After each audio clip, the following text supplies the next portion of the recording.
Live from the tank on the campus of the College of Staten Island, CSI Sportsnet welcomes you in to NCAA Division II women's basketball coverage on the ECC network. In tonight's non-conference matchup, the College of Staten Island Dolphins take on the Post University Eagles. Good evening, everybody. My name is Joe Foreman, alongside my broadcast partner, Nick Durst, and this is the McDonald's pregame show. McDonald's brings you our pregame show each and every CSI Dolphins home game. That is no different tonight. And Nick, the Dolphins come in struggling in the midst of a losing streak, trying to get 2024 off to a nice start today here on their home floor. They face a non-conference opponent in Post University that they have faced twice before, looking for their first win against this Eagles squad.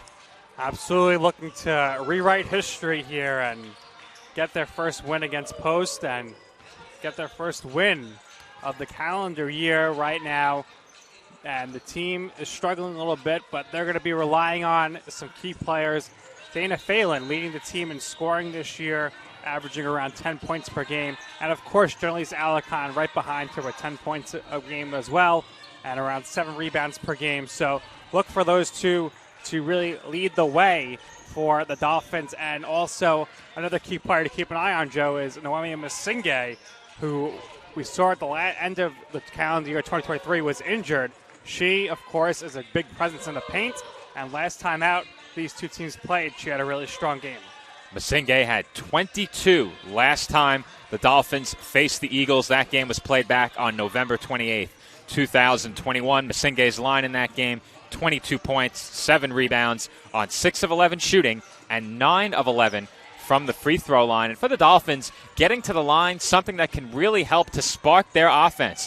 They've had several stretches throughout the season where they've struggled to score. We've talked about it many times already. But something else that I mentioned during CSI's last home game against Caldwell, that was back in mid-December, is that the Dolphins have really had a tough time getting 3 of their scorers going at the same time. You already mentioned Dana Phelan and Jennalise Alarcon, but if they could get those two going along with Ashley Lambert or Kyra Rose, the Dolphins' offense could begin to pick up. And Kyra Rose is a player who's taken a nice big step in her sophomore season, both at the offensive end and on the glass. Also in the passing lane, she's come away with quite a few steals. She really helped to turn that game around against Caldwell last time we covered this Dolphins team here at home. Yes, Kyra Rose, she is emerging this season as a key player, the sophomore from Jersey City, and she's been in the starting lineup a few times, but has really been this key player off the bench. That second unit looks to her for scoring, and her defense has been incredible. And what she's been able to do a lot this year is make the mid-range shot and also get to the free throw line. When she's been really good at the free throw line this year, we had a game earlier this year where she went 10 for 10 from the free throw line. So she's a key player, and of course, Ashley Lambert, you mentioned her. She is the senior, and she has been great this year in certain games where she's gone off for 20 points. She was robbed, in my opinion, earlier this year of the ECC Player of the Week, where she had back-to-back games over 20 points. So if you can get Lambert going along with Phelan and Alarcon, it's a big, deadly trio there for the Eagles to deal with. And the Dolphins' starting lineup tonight will feature the returning Noemi Masinghe, who we highlighted already. Now, Masinghe may have played in CSI's last game, but this is her return here at home. And taking a quick look, she did play on December 30th against Pace University. So her return came in the final game of 2023. This is her home return following missing a couple of games back in the month of December. But Masinghe is joined in the starting lineup by Jennalise Alarcon, Ashley Lambert, Kaya Johnson, and Dana Phelan. And we haven't talked about Kaya Johnson yet during this pregame show, but Johnson was a key player for the Dolphins late last year. She came up huge in the playoff game at UDC and was a key part of what the Dolphins did at both ends of the floor, has been tasked with running the point a bit more as her tenure here at CSI has gone on, and now she's been tasked with doing that once again, especially after the Dolphins lost to Maya Jenkins early this season. The Dolphins will really be looking for Kaya Johnson to step up in this lineup and to perhaps help this offense get going, something that we've touched on a bit several times during this pregame. Kaya has great court vision, so she does a great job as the point guard, the facilitator. But an underrated part of her game is the mid-range shot. She is lethal from mid-range, and when she gets into those modes there, when she feels she can make those shots, it's really hard to stop her because she tends to get open off the dribble, and she's able to knock in those pull-up shots from the mid-range. Well, let's shift our attention over to the Eagles and taking a look at their leading scorer. That is Maya Klein, averaging about 13 points per game. She is dangerous from beyond the arc, 41.3% from distance, shooting above her field goal percentage from three-point range. She's about a 40% shooter from the field. Another very dangerous Eagle in the lineup, Taina Pagan. She is averaging just shy of a double-double. 9.9 points, 9.9 rebounds, shooting over 50% from the field. Couple that duo with Dee Dee Stevenson, and those are three names the Dolphins need to watch out for tonight. Yeah, of course, Maya Klein leading the way, the former D1 player at Sacred Heart who transferred in with Post. This is a Post team that has a lot of experience. They have 7 players, I believe, or 8 players on their roster who previously played at another school. A lot of graduate students, Joe, looking at this roster. 2, 4, 6, 8 graduate students, 1 senior and 2 juniors, so a lot of experience on this roster. Well, I took a look back at that 2021 matchup between these two teams that I referenced earlier, and something that really stood out, a lot of the names that played in that game for the Dolphins still with the team, not so on the side of the Eagles. So we'll see if the continuity and cohesion this Dolphins unit has built since then translates into a more favorable result for them tonight. In that 2021 matchup, the Eagles took the win by 30 points. The Eagles were also one of the first Division II programs that CSI faced after they announced that they were going Division II back in 2019. The first meeting between these two teams came in November of that season, back in 2019. So with about 30 seconds to go before the introduction of starting lineups and the playing of the national anthem, we will step aside and conclude our McDonald's pregame coverage. On the other side of this break, the starting lineups presented by Chi Aesthetics, Med Spa, and Wellness Center. On deck here on CSI Sportsnet, the Dolphins take on Post University.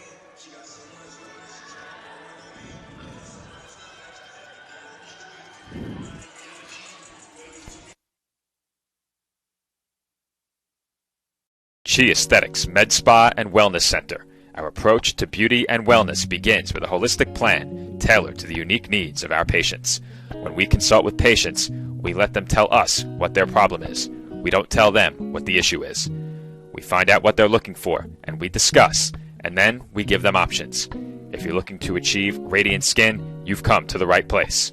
We offer hydrofacials, microneedling, Opus Plasma, peels, facial and laser treatments, laser hair removal, body sculpting, fat freezing, hormone replacement therapy, Botox, IV drip therapy, and more.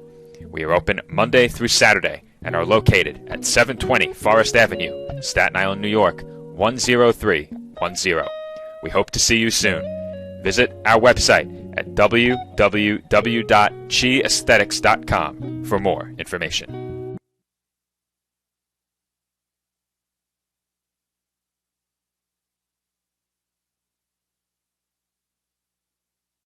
The Kettle Black on Staten Island, a top 5 wing joint in America by Food and Wine magazine. Serving daily lunch and dinner at the bar or on the floor. Perfect for family and group parties with top shelf drink and delicious food. From great times with good friends. Live sports and watch parties. To Staten Island's hottest nightlife. The Kettle Black features live music and DJs weekly. The Kettle Black features daily and nightly food and drink specials. The best Staten Island has to offer is at the Kettle Black. We'll see you there at the Kettle Black, located on 415 Forest Avenue, Staten Island.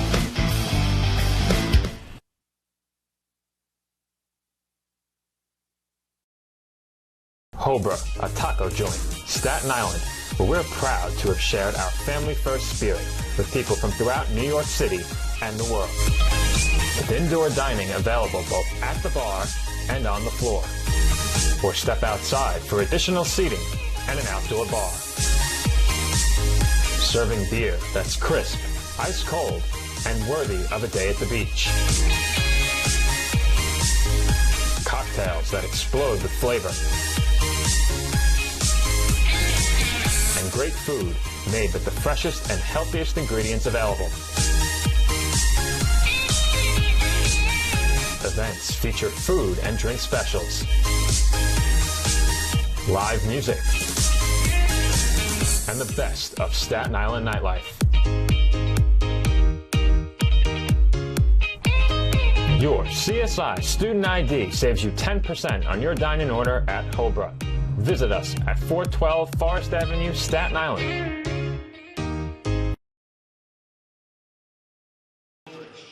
And we are back from the tank where starting lineups are being introduced out on the floor. Once again, this is Joe Foreman alongside Nick Durst on the call for tonight's NCAA Division II women's basketball matchup between the College of Staten Island and Post University. Starting lineups being introduced. Nick, you have the Chi Aesthetics Med Spa and Wellness Center starters for tonight's game. Okay, first for Post University women's basketball team. Number 1, the graduate student point guard, Lysandra Turner. Number 15 is the graduate guard, and her name is Tishane Simmons. Next up for them on their roster, number 23, the graduate guard, Trinity Bravo. And number 24, we mentioned her in the pregame to keep an eye on her, the graduate shooting guard, Maya Klein. And number 30 is the graduate forward, and it is Tiana Pagan. Now for the Staten Island starting lineup here, we have number 3 from Mozambique, the junior forward, Noemi Masinghe. Number 2 from Staten Island, New York, it is Ashley Lambert. Number 4, the graduate, the junior guard from Brooklyn, Kaya Johnson. Number 10, it is the sophomore from Tappan, New York, Dana Phelan. And number 13 is the forward, the junior from Troy, New York, Jenny Salaconda. Head coach for the Eagle is Courtney Burns, and head coach for the Dolphins is Nicole Sarcone. All right, thank you, Nick. Those are the Chi Aesthetics Med Spa and Wellness Center starting lineups just ahead of tip-off between the Dolphins and the Eagles. First home game of 2024 for CSI, and the Dolphins win the opening tip.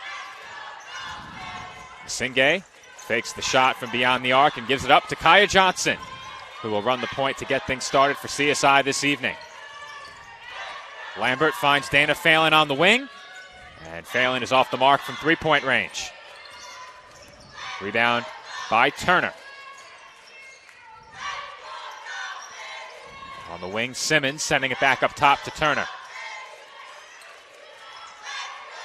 Turner gave it up to Pagan. It was poked away and corralled by Bravo.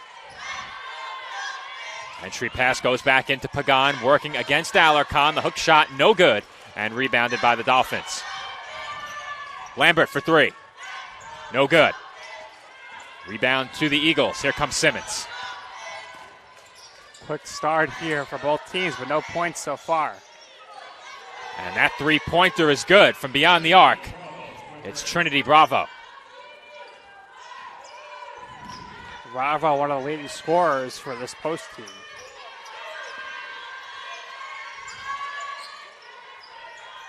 Masinghe handed off to Johnson. Johnson hesitates, finds Phelan in the corner. Off back iron, no good, and rebounded by Masinghe. So they got offensive board by Masinghe. This is Johnson along the baseline. She hangs and hits in traffic. Johnson finishing at the rim. All that made possible by the max effort by Masinghe to get the offensive board. Strong move by Kaya Johnson to get the Dolphins on the board for the first time. Post leads it 3-2. Pagan for Turner, and Turner traveled. First travel of the game.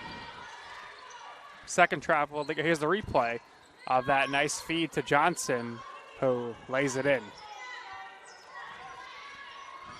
And we spoke about Kaya Johnson during the pregame. The Dolphins could certainly use her offense.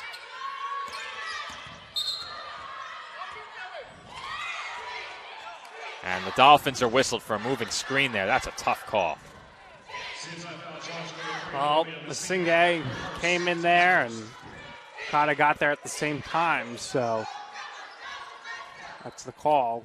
His player went down to the court, kind of tripping off Masinghe's foot as we get a look there. I tried to get it in quickly. I'm pulling double duty tonight as our engineer.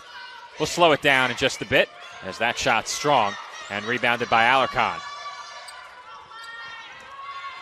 Crossover by Ashley Lambert. She had the ball knocked away. It's pulled in by Masinghe, who can't convert the layup.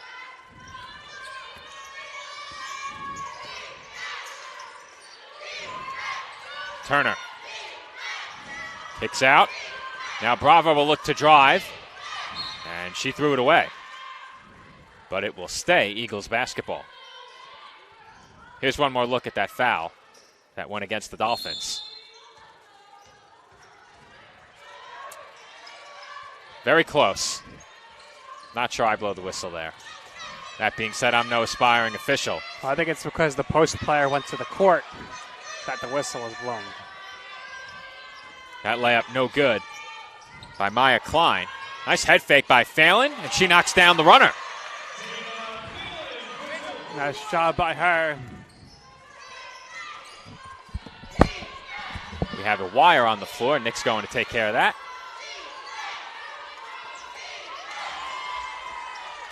As that three-pointer is good.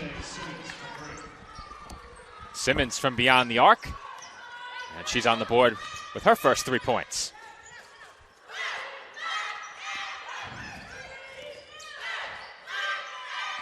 Fake by Lambert. And her pull-up jumper is good. So usually, Joe, the Dolphins that come out, it'll be all about the threes. They have some three-point attempts, but all their points coming inside the arc here so far tonight. That's a travel called against Bravo. And with that, the Eagles will bring on 3 substitutions.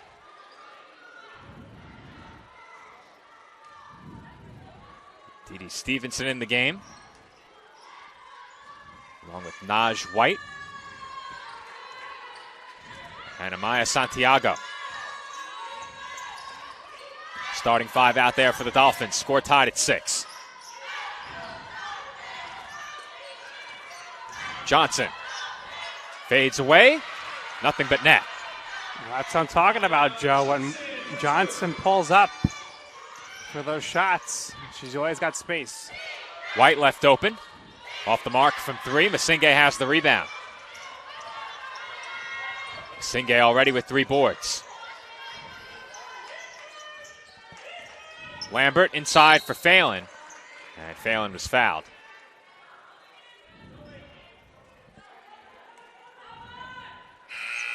Foul call goes against Tishane Simmons.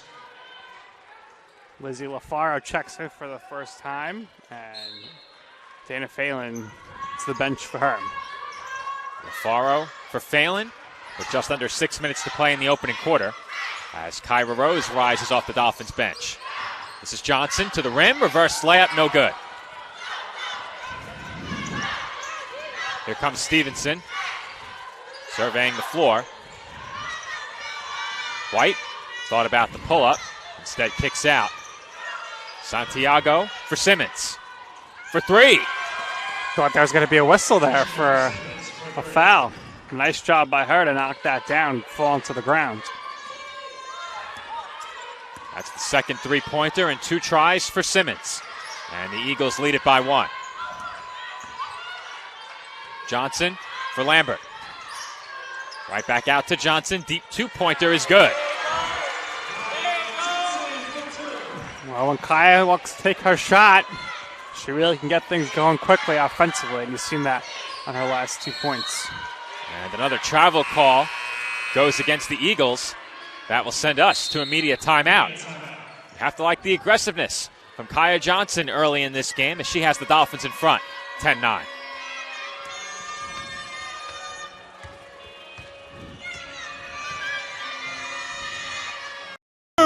No, I'm right. The podcast that uncovers the origin stories of some of the biggest names in sports, media, and entertainment. Nick Durst here along with Joe Calabrese. Here we are, 200 episodes later, about 150 episodes with guests, our friends, soon to be your friends. Well, it's pretty clear, Joe, that it's all about You Know I'm Right, the podcast. That's my You Know I'm Right moment. Wanted to do a podcast, and everyone was like, what are you, crazy? Who's going to listen? You're not going to get guests. Well, guess what? I'm the best when it comes to getting guests. You could vouch for that. I am so happy that you asked me to do this. I couldn't have been more thrilled. And follow us on socials, check us out. I promise you, if you want to work in media, whether you work in media now, whether you want to quit your job and work in media, come to us, and I promise you, we will get you on the right foot. That's what it's all about, uncovering the origin stories of some of the biggest names in sports, media, and entertainment. Keep it locked on You Know I'm Right. And we are back from the College of Staten Island, where the Dolphins have an early 10-9 lead in the opening quarter.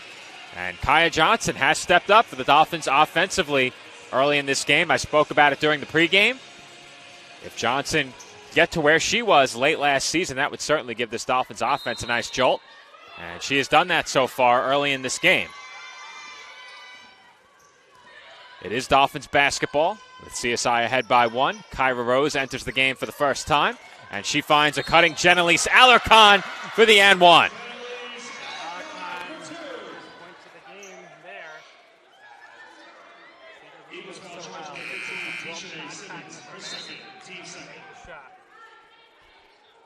Nice looking pass from Rose to Alarcon for 2 points. One more coming for Jenelise at the free throw line. And the free throw is no good.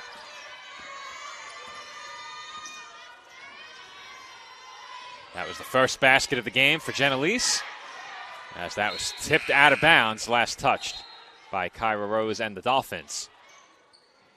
Dana Phelan will check back in. Short stint for her on the bench as she replaces Ashley Lambert.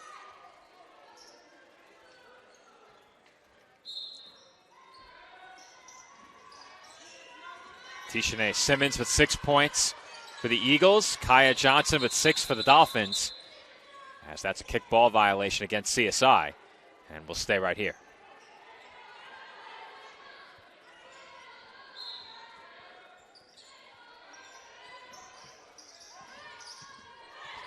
Stevenson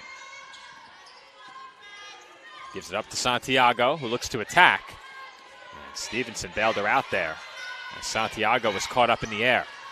6 to shoot now. Stevenson steps back beyond the arc and throws up an air ball, rebounded and put back up and in by White. What a job by White to get the rebound and putting it back up in one motion. And Dana Phelan answers right back with a corner three. Phelan with a three there. The quick answer for the Dolphins, who maintain the lead. And right back the other way, it's Santiago on the hook shot. Nice move there by Santiago to take it to the basket. The scoring's picking up here. Dolphins lead it 15-13. And a foul is called. Goes against the Eagles. Here's a look at that last Dana Phelan three-pointer with a bit of extra speed. Now, I noticed our software doing this during our last broadcast. Yes. Our replays seem to be defaulting to high speed, to 1.5 times speed. I'm not exactly sure why. LaFaro out to Phelan. Now Rose for Alarcon for 2. Great ball movement there, Joe. Tic-tac-toe over to Alarcon, who knocks it in. And a travel was called as the Eagles turn it over. Bravo took an extra step ahead of that three-pointer.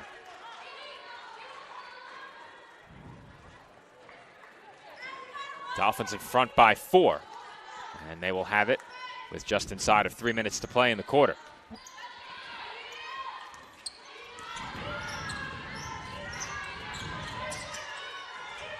Rose on the wing. And a moving screen is called against Alarcon, and we saw that last time out for the Dolphins. While we have a break, let's get a look at that last Alarcon basket. And the ball movement by the Dolphins, as Genelise scores the easy 2. This is Stevenson inside, and she finds the cutting Pagan for 2 easy points on the other end. Nice ball movement there by Stevenson to Pagan. LaFaro picks up her dribble, finds Alarcon. Madison Haggett left open, and she's off from distance. The Eagles look to push here. Stevenson entry pass for Pagan. Kick out goes to White. She hands off to Burns as the Dolphins steal that bounce pass. And Haggett is ahead of the Eagles but could not handle the pass from Rose cleanly. LaFaro, floater, is good. Lizzie LaFaro with 2 points. Well, Rose with the steal, Haggett ahead. Couldn't handle it, but finds open LaFaro, who knocks down the 2. We've seen LaFaro knock down that shot many times before. As the pull-up is good by Naj White. Most of the scoring in this quarter has come, I want to say, in the last 3 minutes. These two teams off to a very nice start offensively. Both shooting over 50% from the field. Alarcon can't finish. Went up in heavy traffic there. White on the pull-up, and she buries it. And we have a tie game once again with 1:10 left in the first quarter. This has to be one of the highest scoring opening quarters we've covered here at home this season. Absolutely. Two teams going back and forth as Phelan knocks down another 3. Well, Dana and the shot there were free Phelan as Dana goes to the floor, but it doesn't matter. She knocks down the 3 to put the Dolphins back ahead, 22-19. That's the second time we've seen a three-point shooter end up on the floor. Dolphins by 3. Pagan, no good. And Alarcon has the rebound. Alarcon with some nice defense there on the much taller Pagan. And Pagan's able to finish. Pagan stands 6'1". Haggett, no good from 3. That leaves the Eagles with 20 seconds for the final shot of the period.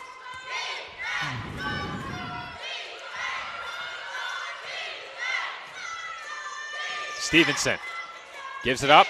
White has had a very nice quarter.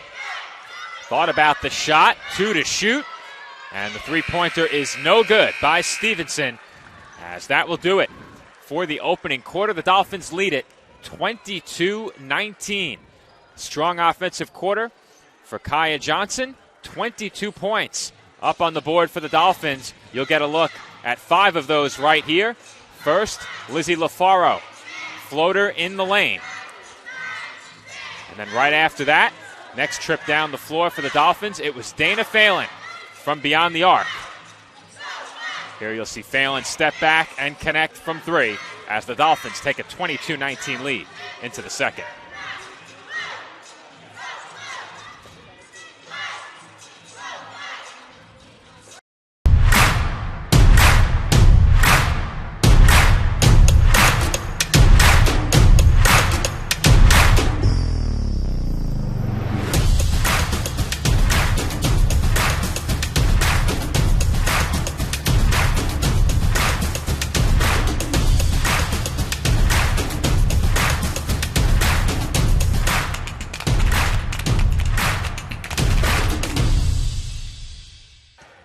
We are back from the tank for the start of the second quarter. The Dolphins with one of their best offensive quarters of the season, 22 points, as they lead Post University 22-19. Well, you know what it is, Joe. When the game is flowing, they get going, and that's what happened in the first half. Not too many stoppages with turnovers and fouls. Not at all.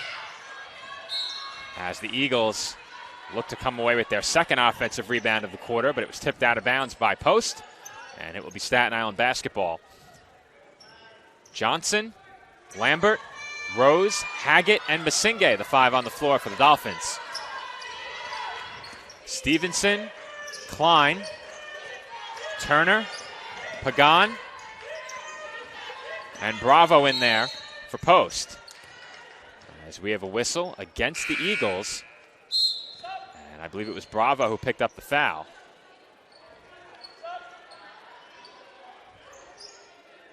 Pagan very quickly heads to the bench. Just 36 seconds into the period. Naj White right back in the game. White had a nice opening quarter, 6 points, 3 of 4. Tishane Simmons had 6 points on 2 of 2.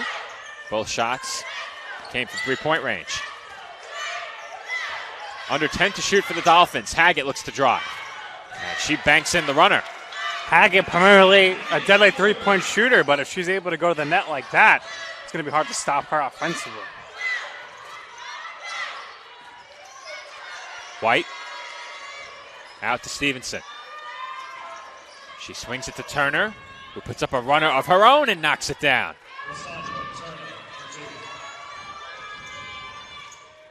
And Haggett couldn't finish at the rim. Caught that ball a bit deep. And now the Eagles look to run. Fake by Stevenson. Floater along the baseline. No good. She put up an air ball. Haggett back out to Johnson.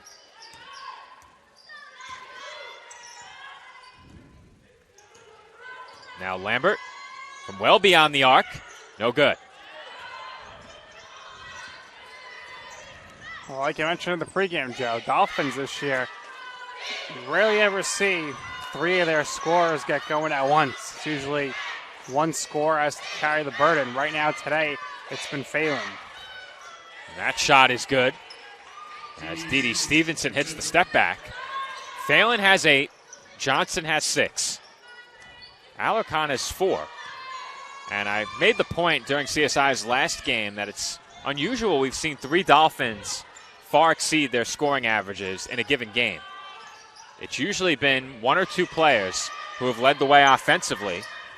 And when CSI plays the kind of defense that we've seen they're capable of, wreaking havoc in the passing lanes and shutting down the opposition at the offensive end, that's been enough.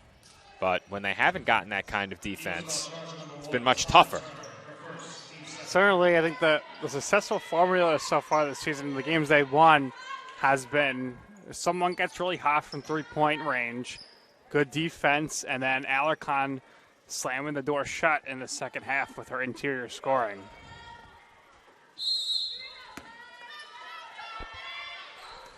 We've seen Genelise command double teams around the basket. That's given outside shooters the opportunity to knock down open shots. And we've seen Kyra Rose and Genelise Alarcon play very well together as well, as Kaya Johnson now has 8 points, tied for the team lead in scoring. Kaya Johnson loves that mid-range, but to your point about Rose and Alarcon playing together, you have to give respect to Rose as defender, so you have to guard her. So it kind of opens things up a little more down in the paint for Alarcon, as you saw in the last possession where Rose fed it to her.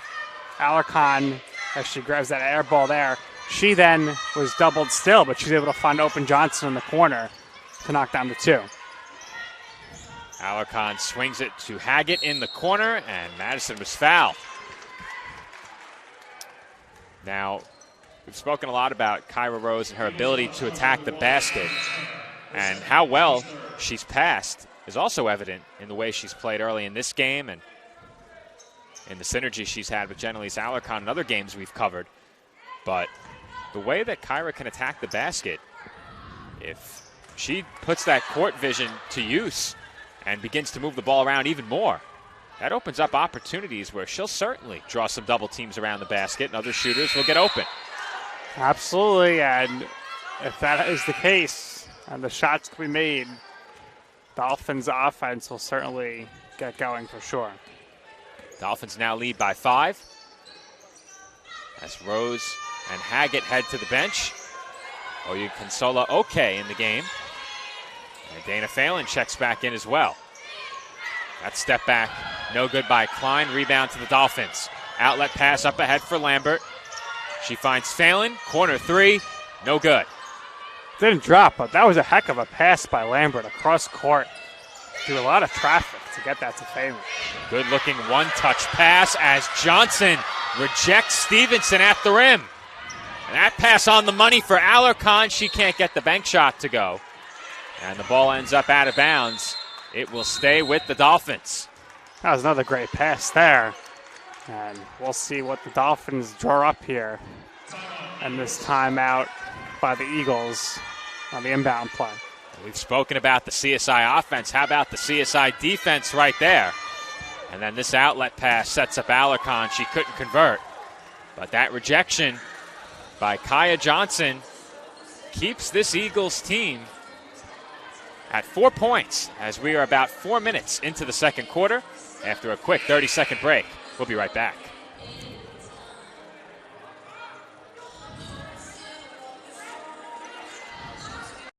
My path to a college degree would have been completely different had I not run Division II cross country for the University of Mount Olive. Having an athletic and academic scholarship was key for my success. Our coaches were really helpful with balancing out my academics and athletics. I decided to attend graduate school because I wanted to become an athletic director. Receiving the postgraduate scholarship through the NCAA provided me with the flexibility to choose the school that I wanted. So now I know that I can accomplish any goal that I set for myself. Under 6 minutes to play in the first half. Dolphins have it with 10 on the shot clock, leading by 5. And there's another nice feed, this time to Dana Phelan, but she can't finish inside. And here come the Eagles in transition. Stevenson kicks out, White left open, and that rattles out from 3 as Alarcon was hit, grabbing that rebound. And that's 4 fouls on the Eagles in this second quarter. The Dolphins 1 away from the bonus. And still more than half the quarter to play, so free throws could be a factor.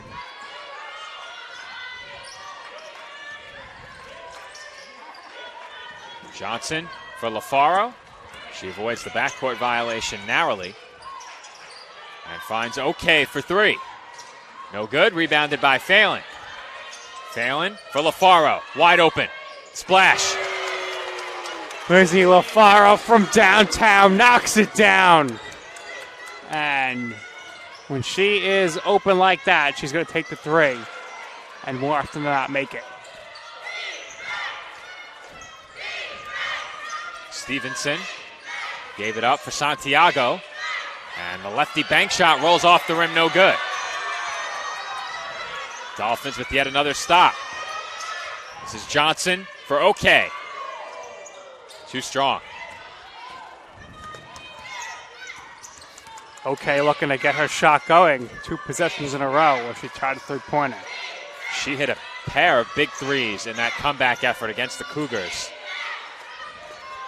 That game played back on December 16th as Stevenson knocks down the jumper. Stevenson there, had some space and knocks down the shot as an answer. CSI lead is 6 points, just over 4 minutes to go in the half. That pass tipped and stolen. Here comes Santiago.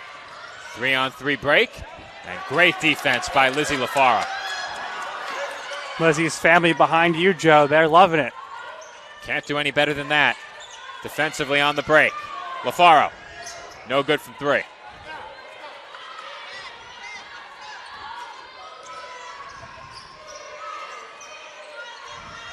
Off the crossover, Stevenson hits another, and Nicole Sarcone will call timeout.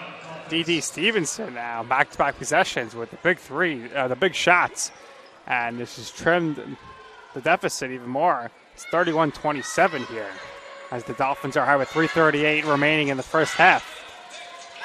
CSI lead is 4 points, 3:38 to go in the first half. As a student athlete in college, I first got involved with the NCAA at the national level. It was through the Student Athlete Advisory Committee, SAC, gave me an opportunity to advocate on behalf of all student athletes, to affect change and to make an impact. The NCAA is giving the student athlete a platform to voice their concerns and to be able to advocate for what's going to affect their well-being. The policies that are being put in place are speaking towards academics, they're speaking towards well-being, they're speaking towards fairness, creating a culture so that the student athletes have the best experience as possible. Just over 3.5 minutes to go in the second quarter at the Tank. Dolphins lead it by 4 points. This is LaFaro using the Alarcon screen. Lizzie looks to drive, fakes, and is rejected inside by Pagan.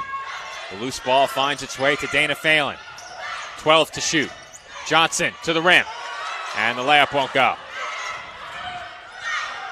That pass way too long for Pagan, and that's another Eagles turnover. Joe, I just want to say, I love the Eagles jerseys. By far the nicest color jerseys I've ever seen. It's so easy for us to read the numbers or whatnot because that orange is dynamite. In terms of reading the numbers, you can't do much better. Though I think any color on white is automatically the easiest. And the Dolphins jerseys fit that description as Phelan can't connect from three. That rattled out, and it will be Eagles basketball. Ashley Lambert checks back in for Dana Phelan. Very often you'll see shooting numbers for teams in a given game settle around the team averages, and that's the case in this game as well. Both teams started well over 50%. Both teams now under 42%. It's been a much slower second quarter offensively, but the game's still moving incredibly well. Not many stoppages, and we're set to reach halftime in less than 40 minutes. That miss rebounded by Alarcon. Johnson will bring it across the timeline. Now Rose. And Kyra was fouled. And the Dolphins are in the bonus. I mentioned it during the pregame.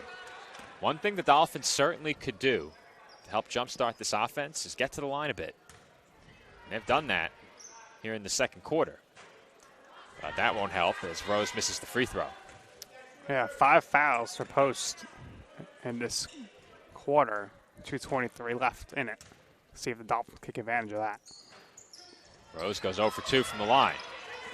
She's been good from the stripe lately. Didn't translate on that trip. Kyra for the season just 60% from the foul line. Dolphins as a team at about 64.5%.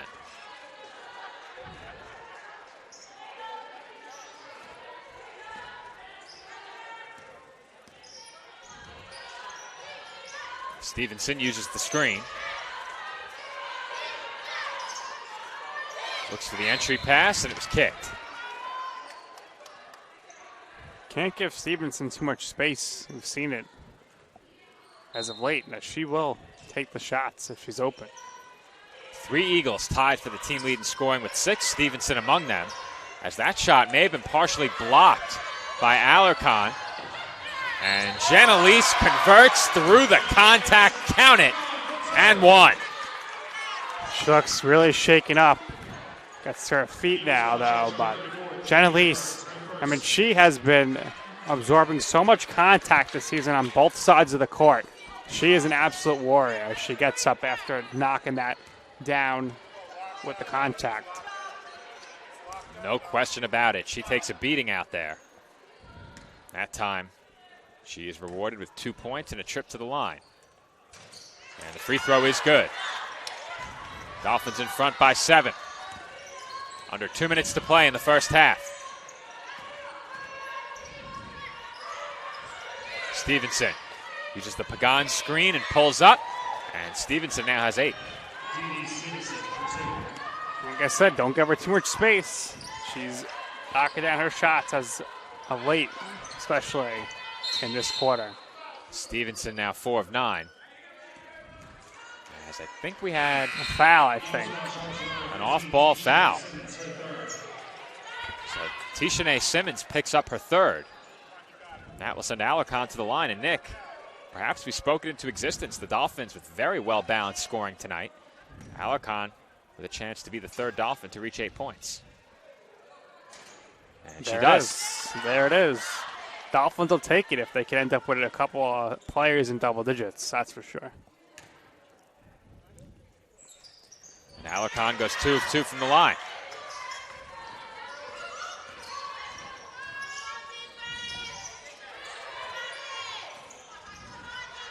Bravo on the pull-up. Short. Pagan with the rebound. And Alarcon commits the foul. Alarcon with a pair of fouls now. So something to keep an eye on moving forward will be Alarcon if she gets into foul trouble. First free throw attempt by Pagan, off the mark. One more coming for the graduate student. And she knocks it down. Pagan now with 3 points. Noemi Masinghe into the game for the Dolphins. And a rare breather for Jenelise Alarcon. Very rare.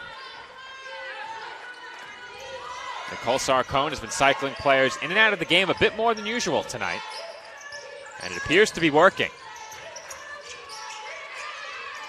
And we've said it many times about this Dolphins team. A lot of these players have been together for 2 and 3 seasons. It doesn't matter if it's a mix of starters and bench players or the starters. These Dolphins have good cohesion. As for the second time tonight, CSI is fouled on a 3-pointer, and Ashley Lambert will head to the line. Lots of chemistry with this team, and even when they get a new player like Madison Haggett, work her into the rotation, and she's gotten to play with everybody. First free throw by Lambert is good. And with inside of a minute to play in this first half, the Dolphins lead it by 7 again.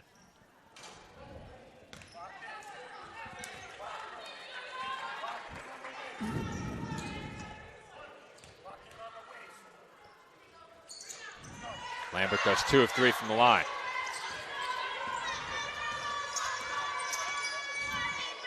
CSI by 8.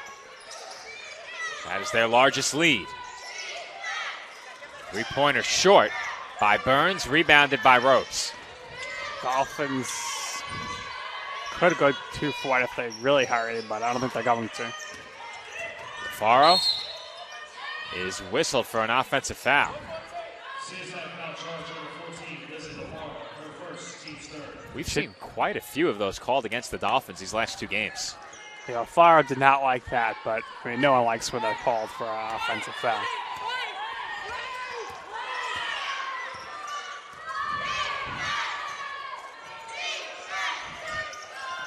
This is White with it. Now Klein, who's had a very quiet game. On the drive, Bravo is tied up. Jump ball with the possession arrow favoring the Dolphins.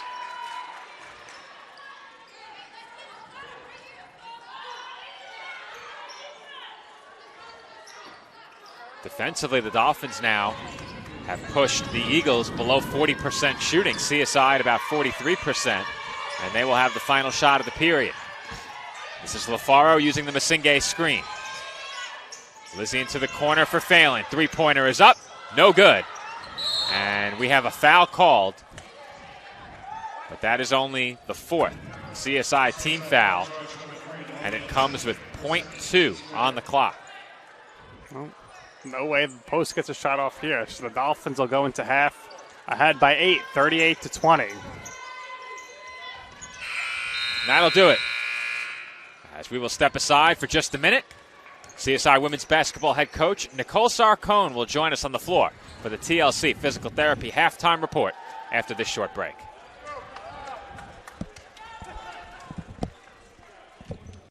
Being a champion takes more than talent, more than the perfect pass, more than using your head. Being a champion takes the spirit to always push harder, the ability to overcome any hurdle, and the fire to be the best.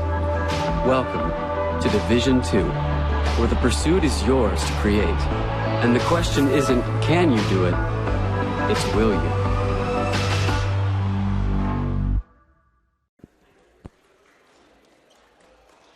And we are back here from the tank for the TLC Physical Therapy halftime report with women's basketball head coach Nicole Sarcone. Nick will be joined on the court by Coach Sarcone in just a minute as we await our TLC Physical Therapy backdrop that's being ushered out onto the floor as we speak. So right now we'll stay here at the commentary desk. As Nick is joined on the court by Coach Sarcone.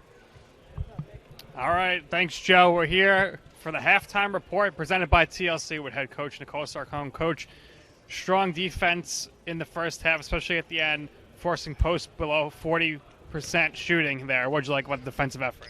I think our effort was there. They're locked into keeping Post is very good at getting down the lane, creating, getting to the rim. Pull-ups, obviously, DD's hit a bunch, but they're just locked into staying in their stance and keeping them in front of them to the best of their ability. They're working their butts off. All right, and offensively, very balanced attack, working the whole bench here, and 3 players over 8 points. What do you like about that? That's what we need every game, that we need to be able to share the basketball and knock down open shots, and we've been talking a lot about being confident, stepping into our shots, and making it more consistent, so they're doing a great job finding each other and playing through, a tough defense. All right, Coach, thanks for your time. Happy New Year, and best of luck in the second half. Back to you, Joe. All right, thank you, Nick. That is our TLC Physical Therapy halftime report with women's basketball head coach Nicole Sarcone. When we come back, the second half from the College of Staten Island, CSI leads Post 38-30.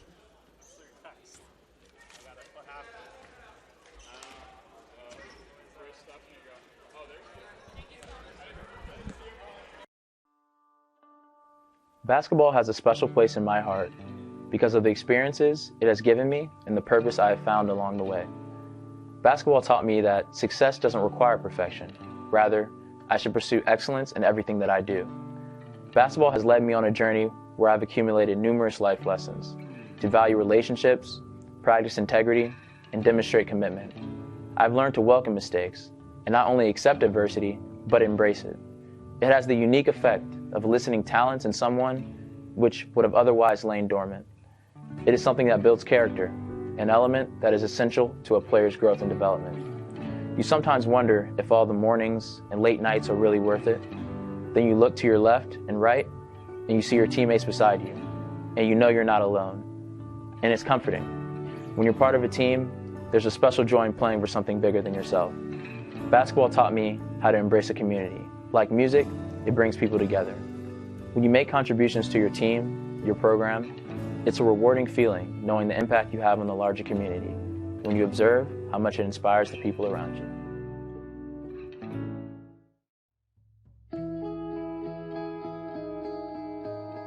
Dear basketball, I was only a few months old when I took my first photograph with a ball on my lap. From that moment on, you never left me. Growing up in a small village in upstate New York, 2 miles from the Canadian border, you were my constant go-to for fun and entertainment. No matter if there was 3 feet of snow or the sun was scorching hot, I always found a way to be with you as you brought me so much joy. As a child, you always had a way of bringing the neighborhood kids together. Every day we would find our way to the circular paved patio I had in my yard with an 8-foot rim nailed to a tree. It wasn't the classiest court to play on, but it worked for us, and it's where my passion for you began. Little did I know you would take my friends and family on a journey of a lifetime. It was from you where I learned to be brave, courageous, and adventurous, that if I stuck with it through my moments of failure, disappointment, and heartache, I could achieve anything I put my mind to. Like attending Duke University on a full scholarship where I was able to surround myself in greatness both in the classroom and on the court. It is here where I truly learned how to step out of my comfort zone and discover what I was made of, refusing to let my insecurities and fears hold me back. Gail Gueston-Course and her incredible staff, along with my teammates, gave me a family away from home that I could have never dreamt of as a little girl. The ACC championships, the NCAA tournaments, including the national championship game in 1999, cannot match the friendships and relationships I developed because of basketball. See, I find it to be the relationships that we develop through our sports participation that are in fact the most meaningful and memorable. Basketball, you have given me a life team that I can never repay you for. You have supplied me with a platform that allows me to give back, to inspire, motivate, and encourage individuals to go after their passions, to push through their failures, and be fearless in stepping out of their comfort zones. It was because of you I was able to start my first company with co-founder Colleen Healy from UConn Women's Basketball called Orca Leadership. Orca standing for opportunity, resilience, contribution, and accountability. All 4 pillars we learned from playing your game. Even further, we were able to start up our own academy called Beyond the Game Academy, helping athletes across the country reach their dreams. I could have never imagined this life, and I have you to thank. Thank you, basketball. The opportunities that basketball provided for me has been crazy. Being able to travel all over the world, to even a different country, just being able to meet so many different people and build so many different relationships It's definitely just opened so many doors for me. Opportunities that basketball has provided me, just to meet a lot of people, travel a lot of places, around the world and also around the country. It's just, a great experience to make me a more well-rounded person. Just being able to learn from my teammates, learning really what sacrifice is about, learning about hard work, just being a part of a team, having that support group, having somebody that's there to support you no matter what. It's been great. Basketball has given me a lot of opportunities. Obviously, just traveling and coming here, this is special. And we went to Spain over the summer, and I had never been out the country before that, so it was special. And obviously, just giving me a free education. I mean, it's a big thing, and I'm glad basketball has been able to do it for me. It's provided a lot of opportunities, provided me to get a college degree, travel places that I never thought I would travel to, and just meet new people. I'd say basketball has just provided me with a variety of opportunities. I mean, just the connections that I made in the Purdue community, and kind of just growing as a player and as a person has. I'm definitely blessed and grateful to have all these opportunities. Dear basketball, since I was a kid, you have always been a way for me to clear my mind of everything going on in life and just have fun playing and competing. You led me to CNU, where I've become a part of a close-knit basketball family. You've let me build a relationship with my brothers that not many people get to experience, and these relationships have been able to grow and will certainly last a lifetime. You have taught me that this sport is more than getting the best stats or winning the most games, but it's about enjoying the experience, making a difference in the community, and always competing at my highest level. Through great leadership from Coach K and other coaches, you have given me top-of-the-line resources to learn not only about the game, but about life and being a man of integrity and humility. I would not be the person I am today if it wasn't for you, and I am forever grateful for the lessons you have taught me and the memories that I will have for the rest of my life. College basketball has provided me with a platform to not only have fun on the court and be around some amazing teammates, but also kind of supplement academics with just another side of the Notre Dame experience, because sports are such an important part of the tradition there, and being a part of the Notre Dame sports tradition in any way is just an incredible honor. It's amazing. I mean, just being here all week, there's just so much recognition for such an amazing sport and such amazing teams that are here, and to be a part of that in any small way is just incredible, and I'm so lucky to be here. Just the value of determination, perseverance, and self-confidence in getting where you want to go in life. I've definitely learned a lot being around a team of such strong, inspiring women, and I can only hope to emulate there's talent on the basketball court in other parts of my life. I'm a computer science major in Notre Dame's College of Engineering, and I was really drawn to it because I've always kind of loved math and science, and it's a really fun way to apply problem-solving skills to different situations, especially in today's day and age where technology is becoming such an integral part of society. Just figuring out different ways I can contribute to that. I'm really excited to see where it'll take me in the future. I mean, I think just the general mindset of approaching something from how can I solve this in not only the best way but the most efficient way, because there's a big emphasis on that in a lot of my classes, and just kind of seeing how the sports world and the academic world can overlap, even with just the GPS things that we wear during practice to keep track of how hard we're working. Just the technology behind that is super interesting to me also. When I first came to campus, I was hoping to get involved in the women's basketball program in some way, and I applied to be a manager, and I thought that would be an awesome opportunity, super excited. And then I got an email about walk-on tryouts. I'm like, oh, this would be a great way to go meet other girls, to play pickup with. I had no idea it would lead to any of this, trust me, but I'm so glad it has. And after that, that's how I met some of the women's basketball people and how I got connected to be a team manager for the program. So I started doing that first semester of my freshman year, and then, as you probably know the story, last year with the 4 ACL tears, they just needed another practice player kind of thing. So I turned from a manager to a walk-on and got the opportunity to go in some games, just help the team out any way I could, and that was an incredible ride, obviously ending with the championship last season, which was amazing. And then same thing this year, kind of just some injuries happened and they needed someone to step up. So, I mean, I'm here to be whatever they need me to be, and I'm so blessed to be part of this program in any way. Kind of going between the manager and walk-on role, I mean, it is a different type of thing I'm doing, but it's still being around the same girls every day and just being around the team. And for me, that was such a valuable thing. And again, I guess my passion for basketball and how much I just love the sport kind of made that seem easy. Not really something I thought about a ton, just because every day it wasn't about what I could do. It was just about kind of getting out and playing the game I love every day and just being around it in any way. Basketball has given me everything in my life. It's given me a chance to get a college education. Gives my families to take like trips to these cool tournaments we go to, and most importantly, my relationships with the people I've met throughout the years, and Coach Izzo down to my junior high coach. It's provided me with great relationships with teammates and guys that I'll be talking to for the rest of my life. Basketball has provided me with just obviously the education portion of it is huge, and also just the relationships I was able to build with my teammates, guys on different teams that go to my school, like the football team and the soccer team. There's also just the relationships that I'm able to build outside of, athletics, and I believe that's huge, just being able to go and meet new people, especially at a big university like Ohio State, and just kind of get your network around and just see the way different people think and react to things. I'd say basketball provided me with, the opportunity just to be around good people and meet people that can help me in life and give me a free education and be able to somewhat set myself up for a better life.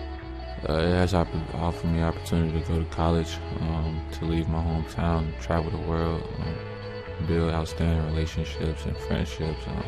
I'm forever grateful and a lot of gratitude to the game of basketball and to God for putting the basketball in my hands. So basketball has really blessed me a lot.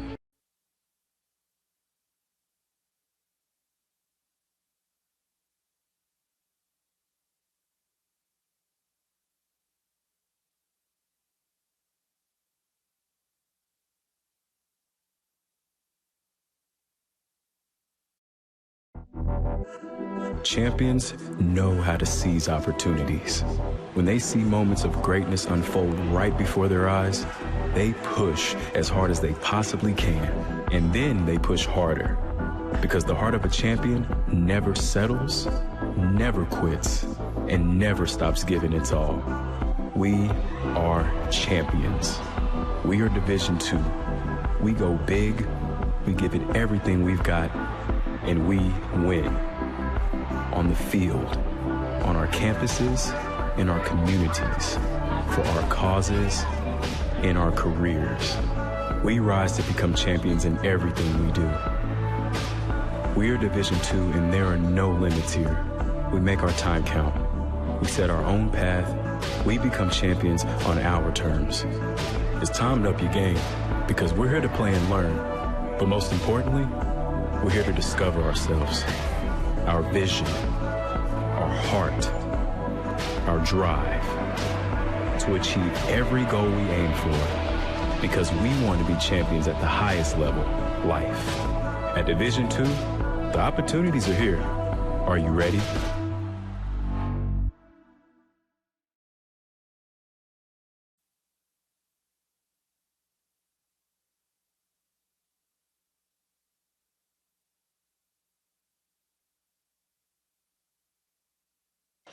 Joe Foreman rejoining you from the tank with just under 2 minutes to go until the start of the third quarter. The College of Staten Island leads Post University by a score of 38-30. There you get a look at the Dolphins getting warm ahead of the start of the second half. And for CSI, they have gotten a very well-balanced offensive effort in this game, as Jenelise Alarcon leads the way with 9 points. Both Dana Phelan and Kaya Johnson have each scored 8 points. Really the lone blemish for the Dolphins on their offensive stat line in the first half, 3 of 15 from beyond the arc. They've shot it at just a 20% clip from distance. On the other side, they have held the Eagles to sub 40% shooting and just 3 of 10 from three-point range. The Dolphins have also only turned the ball over 4 times, and I'm rejoined now by my broadcast partner, Nick Durst. And Nick, there was a lot to like from the Dolphins in that first half, specifically at the offensive end, but late in that half, the defense also stepped up as well. They held the Eagles to just 30 points in the half after a 19-point first quarter for Post. What stood out to you most about the effort from the Dolphins at either end of the floor in that first half? Well, I spoke with Coach Sarcone, and it was a theme we talked about in the pregame, having a balanced scoring attack. That's what the Dolphins had in the first half, as they had multiple players contributing to scoring-wise. Johnson and Phelan each with 8 points. Jenelise Alarcon with a very quiet but important 9 points. And Lizzie LaFaro late with the 3. 5 points for her. Lambert with 4 points. So a very balanced scoring attack, along with Haggard, 4 points off the bench. And the defense really turned things on at the end of the half there. Talked to it with Coach Sarcone. She really liked the effort there. And that's the reason why that effort led to a big drop in field goal percentage. Post was shooting 50% in the first quarter, dropped to 27.8 in the second quarter, and that made it 38.2%. And that was a great effort for them. The Dolphins also didn't shoot the ball too well in the second quarter, but they had a great first quarter. So they're shooting at 41.2%. All right, with that, we're about set to start the third quarter as the inbound to open the second half will take place right in front of us at center court. It will be Eagles basketball to get things started in the third. They trail by 8 points. And we'll look to chip away at this Dolphins lead. The Eagles led briefly early, but not since. As the first shot of the half is a hook shot. That was missed by Pagan, who's had a rough game so far. Just 1 of 4. Post looking to get Pagan going in the post, because if she is able to knock down those baskets, it'll be tough to stop with her height advantage, as we have the foul right there on Trinity Bravo. So Bravo, just 20 seconds into the third quarter, picks up her third personal. And that's something that troubled the Eagles in that second quarter. They put the Dolphins in the bonus very early. Fortunately for them, they didn't pay for it in a big way. But they need to try and tone down the physicality just a bit, as Noemi Masinge knocks down the mid-range shot off the feed from Kaya Johnson. Masinge knocking it in for her first points of the game.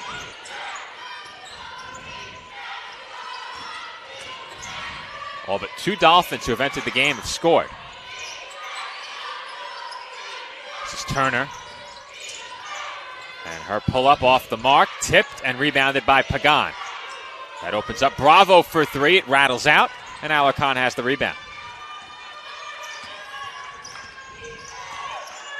Genelise now has 9 rebounds.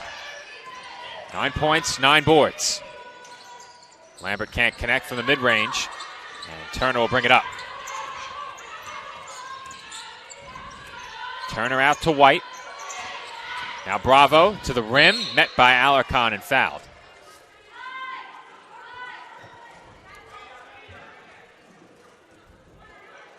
Bravo appears to be shaken up after that one. She's hunched over. We've seen a lot of collisions and bodies flying all over in this game, particularly off of outside shots.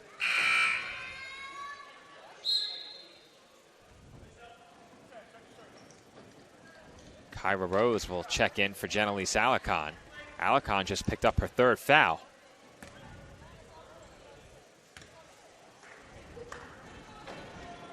You know, I didn't think about it at the time, as the first free throw by Bravo was good, but when Alarcon checked out of the game late in that first half, I think that was right after she picked up foul number 2. Yes, it was maybe not immediately after, but very close to after the foul. Bravo 1 of 2 from the line. Cross-court pass to Phelan. Phelan out to Lambert for 3. No good. Here come the Eagles. White picks up her dribble and hands off to Turner. Turner right back out to White. White wants Pagan on the entry pass, defended well by Lambert. Now Pagan for Klein. Klein quickly double-teamed. Bravo hesitates, fakes, Rose all over her, tips the pass, and Pagan can't bank in the hook shot. Pagan's getting off these good shots, but nothing's falling for her right now. Well, you have to love this defense if you're Nicole Sarcone and the Dolphins coaching staff. This is Masinge. Out to Johnson, and the mid-range shot is too strong, but Phelan has the rebound. Nice job on the glass for the Dolphins.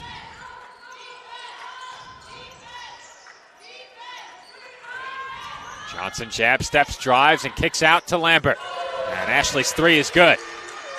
Make it a 2. Foot on the line. 2-pointer for Lambert there, but nevertheless, nice shot.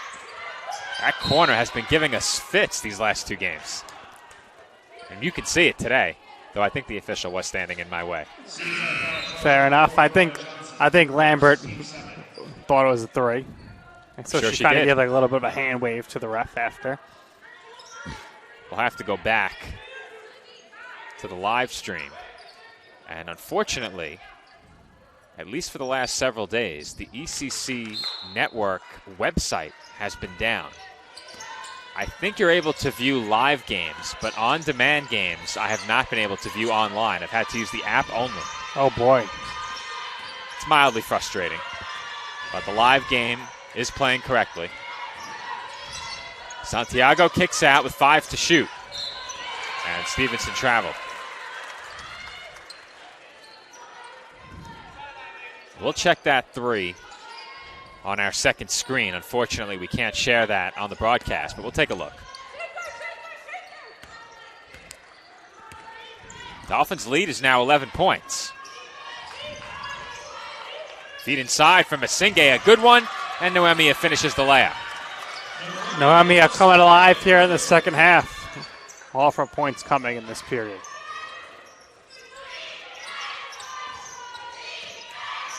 Nice pass on the cut by White, who can't finish. And now Kyra Rose and the Dolphins look to run. 3-on-1 break. And Rose finishes through contact. Nice back and forth there as Rose gave it to Phelan, who gave right back to Rose. Rose lays it in. And the Dolphins now had 46-31 heading into this timeout. And we'll get one more look at that well-executed Dolphins fast break. Rose came away with the loose ball. Super speed, of course. Super speed. That Dolphins is really fast in the fast break there. A very fast break. Here's a look at it at real speed.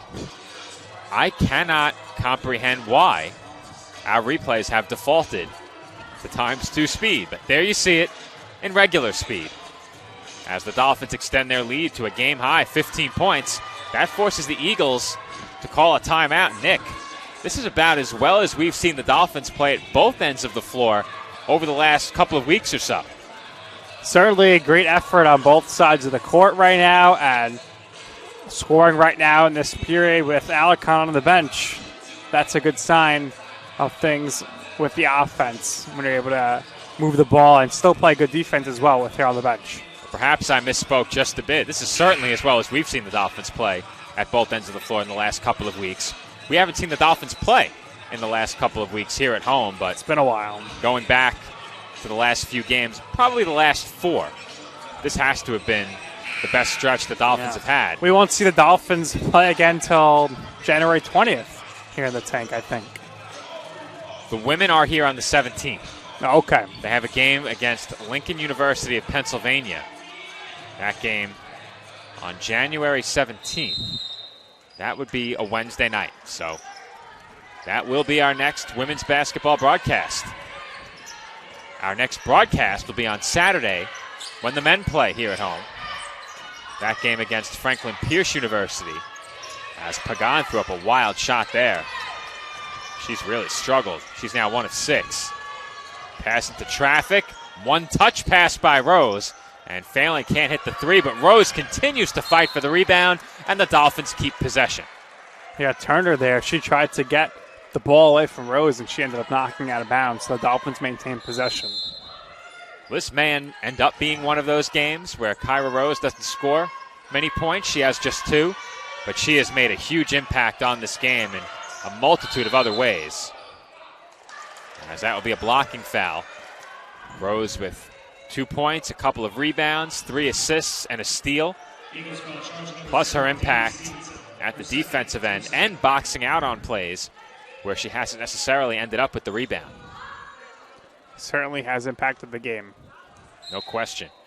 She's forced a lot of those tough shots that Pagan has put up. Phelan on the wing, 15 to shoot. And she wanted Masinge on the cut. I don't think Noemia was ready for it. Stevenson out. Washington gives it up to Turner. Turner inside. That's a bad pass. 2 Dolphins right there. Here comes Johnson. Bounce pass from Masinge to the rim. Blocking foul is the call. And quickly now, 3 fouls on post. Not just that, but the Eagles have scored just 1 point in this third quarter. That's what you call good defense for the Dolphins. Free throw no good by Masinghe. The Eagles down to 32.5% from the field. They've turned it over 9 times. And Masinghe went 0 of 2, but Rose has the rebound and gets stuffed. Kyra went up in heavy traffic there. White looked to step back. Masinghe right there. Now Stevenson for Turner. Turner out to White for 3. And Rose has another rebound. Phelan cross court for Lambert. Lambert thought about the 3 and gives it up to Johnson. Right back to Lambert. Lambert double teamed. Pass for Phelan was tipped. And it will be Dolphins basketball with 13 on the shot clock. And that will also send us to a media timeout. 4:31 to go, third quarter. Dolphins lead it by 15.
Just beyond the midway point of the third quarter from the tank.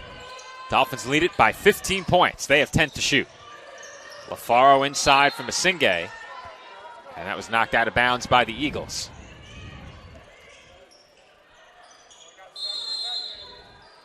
Seven seconds on the shot clock here. And Rose was fouled before the ball was inbounded. 4 fouls now on post. Dolphins, though, have not been able to take advantage on the free throw lines. They have left a good amount of points out there. Just 54% as CSI turns it over. The way CSI has defended in this game, the missed free throws haven't mattered much. But we still have over 14 minutes to play in this game. And shots like that will help the Eagles get back in it. DD's been dynamite in this one. Always knocking at her open shots. Good job by Stevenson there. 5 of 10 now for Stevenson. That's her first 3. She has 11 points. And Phelan can't answer. Stevenson brings it back out. Now Pagan to the corner. Entry pass for Washington. And she had it poked away and stolen by Masinghe.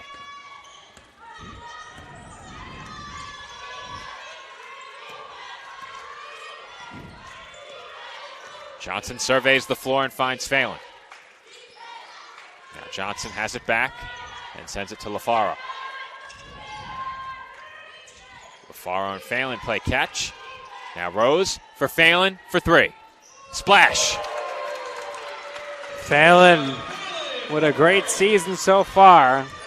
Shooting the 3-pointers. Tonight, no exception.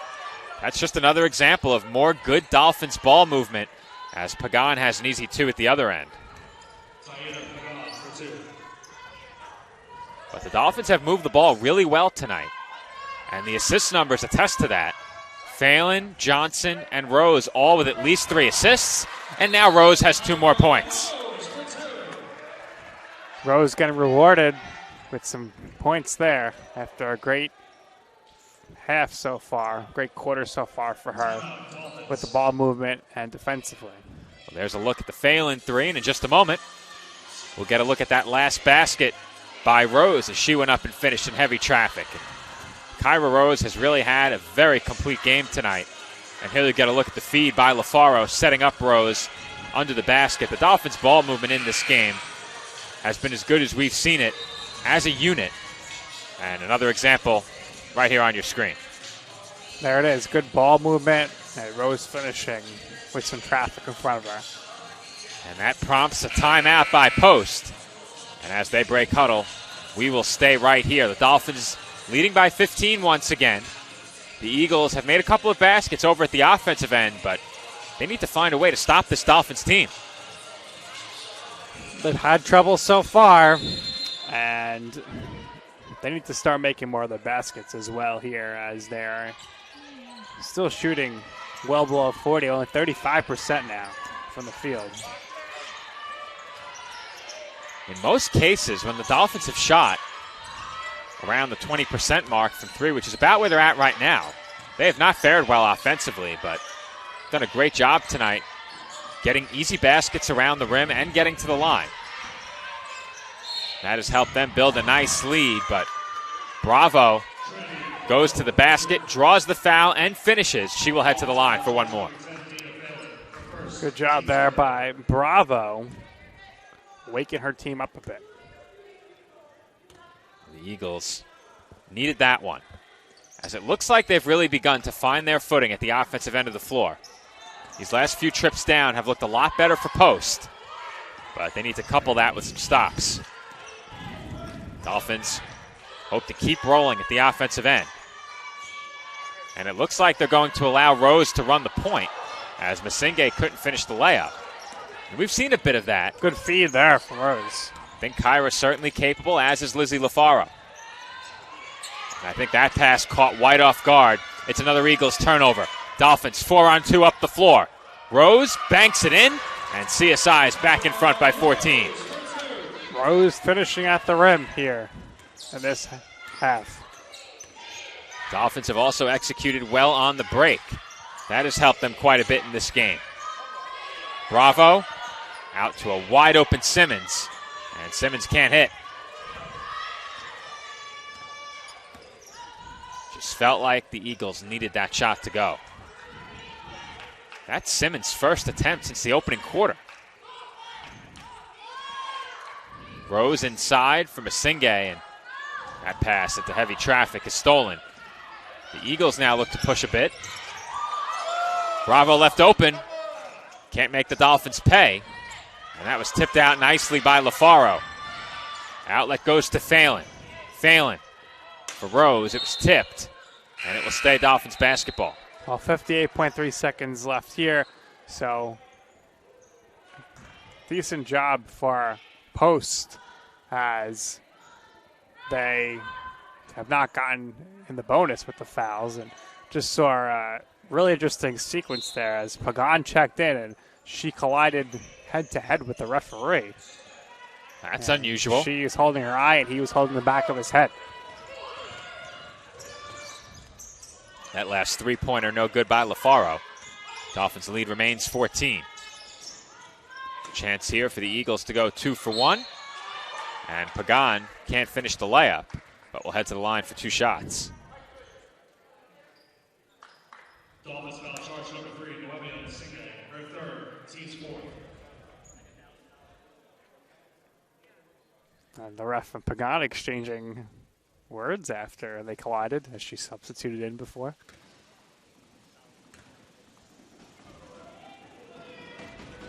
And free throw is good. So with that foul, the Eagles do have a chance to get a 2 for 1 out of the closing minute in this half. And Pagan goes 1 of 2. We'll see if the Dolphins look to hurry at all. I doubt it.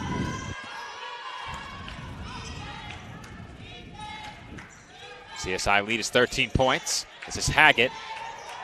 Out to LaFaro. Simmons all over her. LaFaro given a step and is rejected by Pagan. But a travel was called, so I think that shot will be waved off. Let's see if they get it right over there at the stat desk.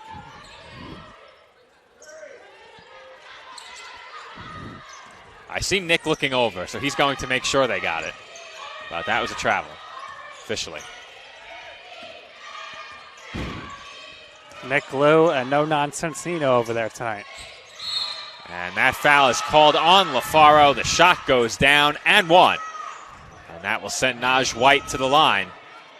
And Nick, that's a big basket to close this quarter and a chance here for the Eagles to make it a 10-point game. Huge swing with that basket out of the shot to make it a potentially a 10-point game with 5.4 left in the third quarter.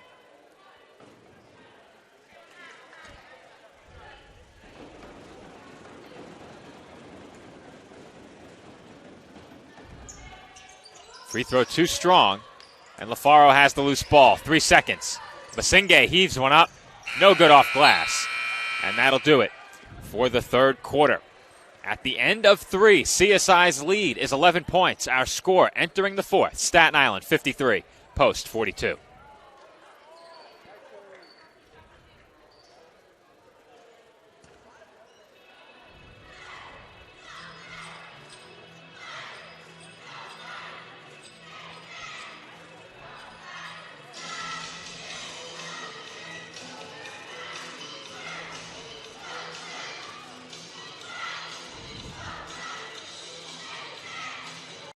The Kettle Black on Staten Island, a top 5 wing joint in America by Food and Wine magazine.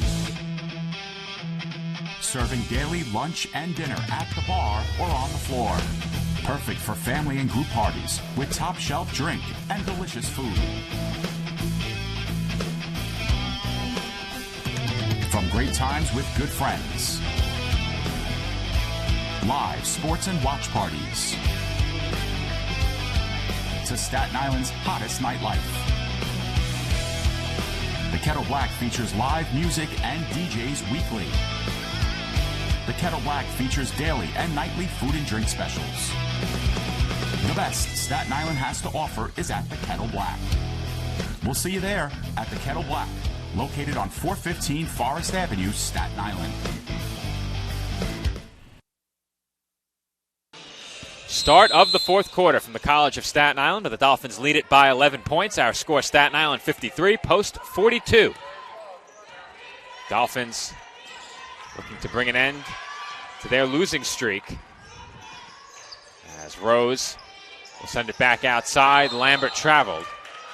But the Dolphins have now lost 5 straight. Fortunately for CSI, only 2 of those have come in conference play. And if CSI can turn it around, heading into their return to conference play a bit later in the month, about 10 days away when they travel to Damon, that certainly should be a big boost for them. Yeah, it's nice to win other games, but the fact of the matter is the conference play is really where you're going to make or break your season, because that's all that's really going to matter. She's on the bench. No, I mean, it was Masinghe, but apparently they called a foul on her. Correction, fouls called on number 2, Ashley Lambert, her first, team's first. They correct it to Ashley Lambert. Question is, was that a mistake on the floor or on the microphone? I'm going to say the floor. I would be inclined to agree with you. Off the miss, the Dolphins have it right back. It's been quite some time since we've seen Jenalise Alarcon, and you have to be encouraged, if you're a fan of the Dolphins, to see CSI build a lead with Alarcon on the bench, as Rose now is beginning to heat up at the offensive end. Yeah, Rose heating up, especially with Alarcon on the bench, and now we'll see what they could both do on the court together. White can't hit the 3. That last basket put Alarcon in double figures. She has 11.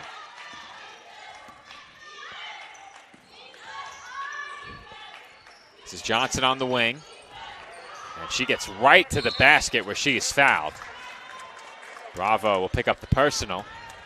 And Kaya will head to the line. 5 players now with at least 8 points for the Dolphins. Can't ask for much more than that. If you're Nicole Sarcone, and we spoke about it during the pregame, Nick, when the Dolphins can get several players going offensively, they're tough to beat. But Johnson can't hit the free throw.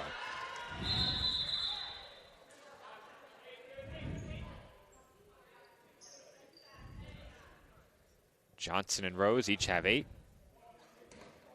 Now, I thought Alarcon already had 9 points. Yeah, it was Rose It made was that Rose basket, who scored it. not Alarcon. Right. Got it. That basket gave Rose 8. As the miss was rebounded by White, who puts it back up and in. We spoke about the Dolphins not being hindered by missed free throws, but Johnson, that last trip to the stripe, missed a pair. And in the fourth quarter, you hate to see that happen, especially with the Eagles still within striking distance. And as we saw last time we covered this Dolphins team, no fourth quarter lead is safe. The Dolphins came back from down 16 against the Cougars and lost by just 4. Eagles foul charge number 3, Naj White, her third, team second. Dolphins will get another chance from the line right here. Alarcon will go to the free throw line for a chance for some more points. Free throw is no good. There's at least one fan of the Eagles in the crowd. You hear that? Big fan, that's for sure. Second free throw is good. So Alarcon is a double-double, 10 points, 11 rebounds.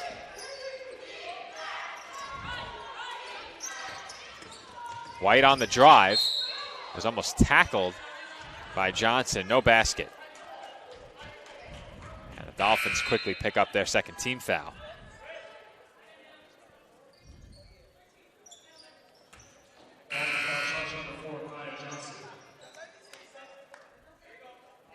And Joe, I've never seen this before, but I'm sure you noticed, but posts, when they sub in, they hand off a towel baton to the player coming out.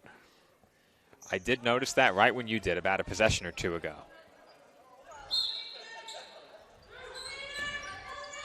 Perhaps a metaphorical passing of the baton. Maybe a bit more literal, but does it count if it's a towel? I don't know if they I don't know if the referees will allow a baton on the court, so I guess towel will have to do. Just don't wave it. Rally towels. Well, no, that'd be a white flag. That'd They're be a gonna maybe surrender. throw on the white the white towel. If they wave it, it's a surrender. We don't want that. 10 on the shot clock for the Eagles. Stevenson tied up. Finds Washington. Now Turner. Right back to Washington. And Santiago won't get a shot off.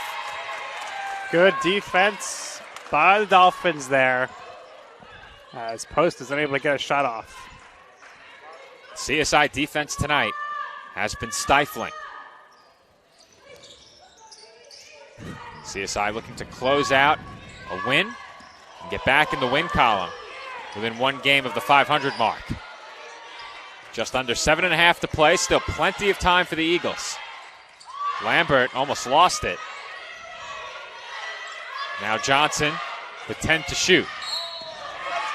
And Alarcon is whistled for a moving screen. 4 fouls now for Alarcon. We'll see if she stay, or it's her third rather. So we'll see if she's able to stay in here throughout the rest of this game. Well, Nick, if that's 3, I thought it was the 4th. If that's 3, then she didn't pick up a foul that we thought she picked up earlier. I think that's 4. Right. They announced 3. I heard it is Alarcon's third, team 4th, as they announced. But I thought it was for her fourth foul. Well, the stats haven't scored it yet. But when they do, that should be 4. They still haven't scored it. Looks like and it might be Nick, taking a trip across. It was on Kaya Johnson. It was not on Alarcon, so it was not a moving screen. Ah, okay. They said Johnson pushed off. So it was Johnson's third. Correct. Eagles now within 10 And the Dolphins are back up 12. Genelise with a nice feed there to Ashley Lambert.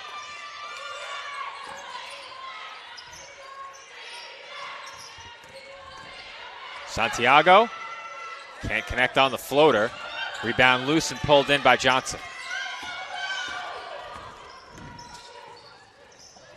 That pass, not a good one, stolen. And now the Eagles have numbers. Stevenson pulls up and knocks it down. Big shot there. Stevenson trims this deficit to 10 once again. I thought for a moment the Dolphins might call a timeout there. Phelan inside for Alarcon, who's fouled. Third team foul on the Eagles. Eagles foul charge number 24, Maya Klein, her first, team's third.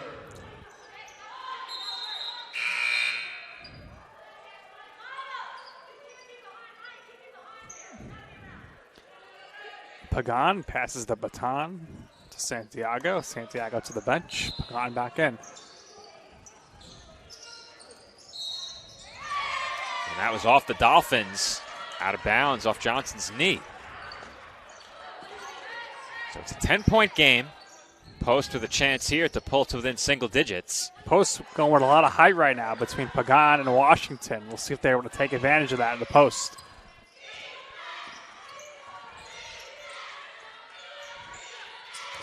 This is Washington against Rose, forced to kick out to Pagan. Maya Klein, their leading scorer, yet to get on the board as Washington takes a baseline and banks it in. 8-point game. The Eagles inching closer slowly. They still have just over 5 minutes. Johnson to the rim. No basket. Did not go down anyway. But that foul was committed in the act of shooting. I wasn't sure if they gave the Dolphins that call, but Johnson, in the midst of the hop step, drew the whistle and will go to the line for 2 shots.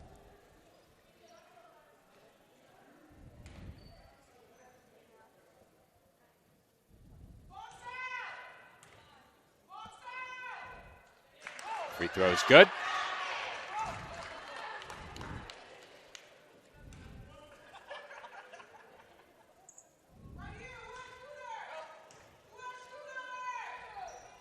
That went off the back rim. And here come the Eagles. Turner out to Washington. Now White calling for a screen. Feeds it inside, and Pagan banks it in. But an offensive foul was called first. Wow. Well, great job there by Masinga to plant the feet.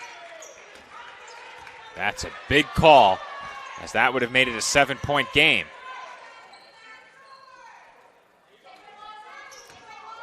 White committed the charge.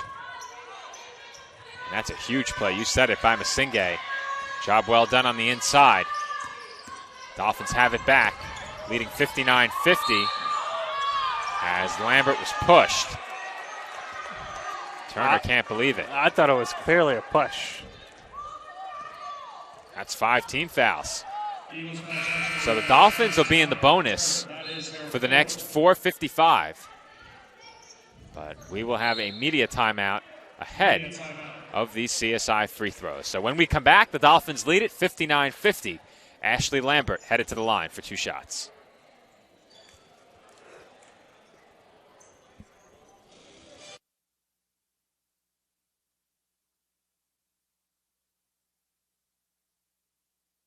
Chi Aesthetics Med Spa and Wellness Center. Our approach to beauty and wellness begins with a holistic plan tailored to the unique needs of our patients. When we consult with patients, we let them tell us what their problem is. We don't tell them what the issue is. We find out what they're looking for, and we discuss, and then we give them options. If you're looking to achieve radiant skin, you've come to the right place. We offer hydrofacials, microneedling, Opus Plasma, peels, facial and laser treatments, laser hair removal, body sculpting, fat freezing, hormone replacement therapy, Botox, IV drip therapy, and more. We are open Monday through Saturday and are located at 720 Forest Avenue, Staten Island, New York, 10310. We hope to see you soon. Visit our website at www.chiaesthetics.com for more information. And we are back from the tank with 4:55 to go in the fourth quarter. Dolphins lead it 59-50. Free throws coming up for Ashley Lambert as she will look to push the Dolphins' lead back to double digits. And she will also look to be in double digits scoring-wise.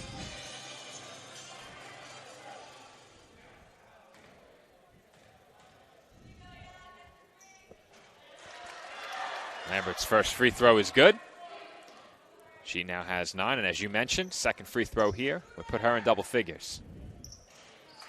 It's 3 Dolphins in double figures now. That's what Coach Turcone wanted to see. CSI lead back to double figures. It stands at 11 points. We're under 5 minutes to play. Pagan for Washington, out to Stevenson. Stevenson into the corner. Feed inside was tipped, and it will stay post basketball.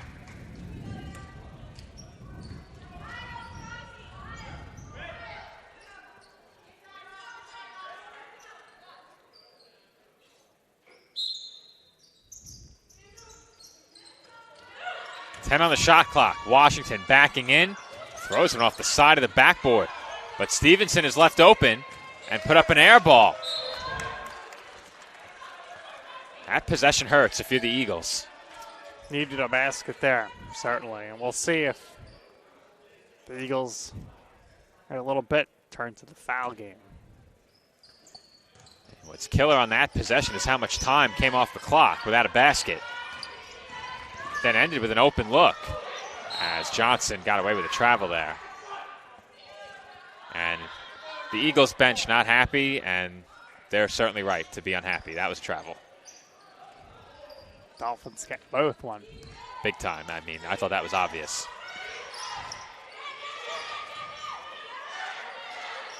Simmons all over Lambert, not giving her any space. Now Phelan sends it into the corner. That pass was tipped, and it will stay Dolphins ball.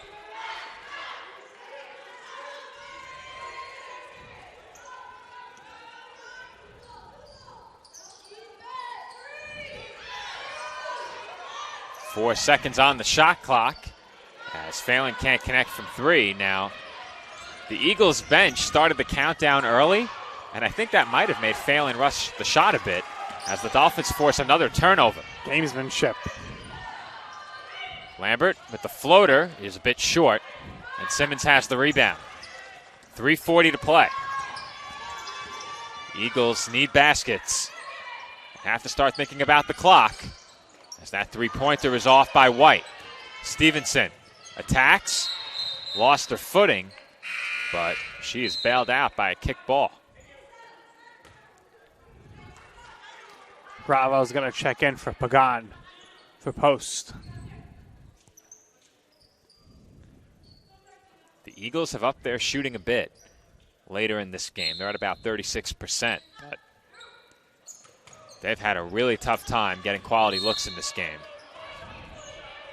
No shot, but free throws for the Eagles coming up here as the Dolphins are now in the penalty.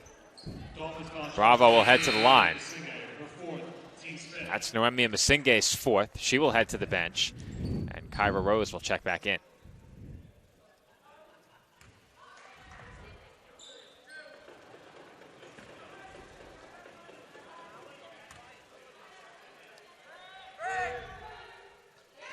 Bravo's first free throw is good. It's back to a 10-point game.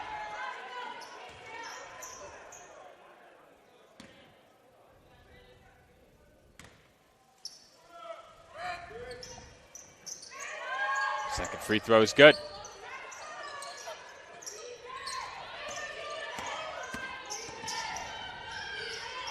Rose out to Johnson. Now Rose will look to drive. And she can't bank it in. Grabs her own miss in heavy traffic. And Phelan has it. Deep 3 on its way. That's an air ball. That was way downtown. The Joe. bench didn't like that. That was Bryce Waterman range.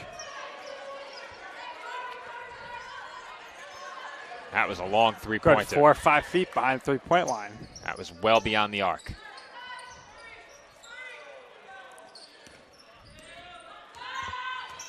Stevenson. Over to Simmons. Bravo. Barely able to corral that one. Looks to drive. Fakes. And is rejected by Rose. Good defense there by Rose. That's her first rejection. And Kaya Johnson threw it away. Stevenson corrals a great pass and is fouled with 2:38 to go.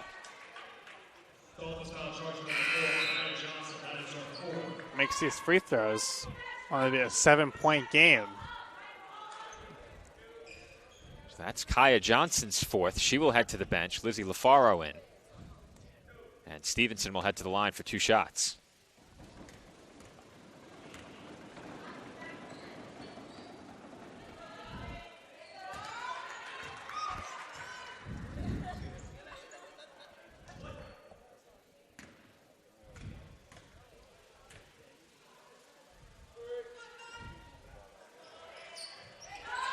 Two for 2 trip to the line for Stevenson. It's now a 7-point game. Dolphins need a good possession here, even if they don't score. Lambert from the mid-range, too strong, but Rose has another rebound. That's 7. Dolphins should look to use some clock here. Lambert lost her footing, no foul called. Now, we'll have to see if they feel Stevenson had possession of the ball. Because the Dolphins right now would have gotten a break. Shot clock goes to 30, so they will say that she had possession of the ball. I don't know if she did, but... Well, that's good news for the Dolphins. They'll take it. As Phelan barely stayed in bounds. Alarcon harassed in the corner. And Rose is finally fouled. We're about at that point in the game now, with 2 minutes left, where if the Dolphins hit their free throws, they should be able to close this one out.